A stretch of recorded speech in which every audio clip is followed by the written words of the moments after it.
కార్తీక పౌర్ణమి నాడు జ్వాలాతోరణం చేస్తారు శివాలయాలలో. జ్వాలాతోరణము అంటే ఇలా ఓ కర్ర కట్టి పైన ఒక కర్ర కడతారు. దానికి ఆవిరి గడ్డి తీసుకొచ్చి కడతారు.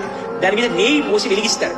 వెలిగించి ఆ మంట అంటుకోవడం ప్రారంభం అవగానే పల్లకీలో పార్వతీ పరమేశ్వరుల యొక్క ఉత్సవమూర్తులను ఉంచుకుని ఆ మంట కింద నుంచి 3 మార్లు వెళ్ళొచ్చేస్తారు. ఎందుకు అలా పెడతారు జ్వాలాతోరణం కింద నుంచి అంటే, జీవి పరిగెత్తి దాహంతో చిట్ట చివర ఆ యమసదనానికి వెళ్ళినప్పుడు మంటలతో ఉన్నటువంటి తోరణం కింద నుంచి లోపలికి వెడతాడు అని శాస్త్రం.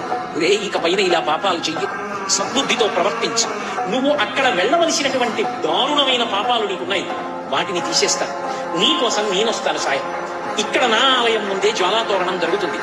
అక్కడ ఏ మంటల తోరణం కింద, చిచ్చు తోరణం కింద నుంచి వెళ్ళాలో అక్కడ నేను నీకు సాయం వస్తాను. నేను ముందు పెడతాను, నువ్వు నా వెంటరా.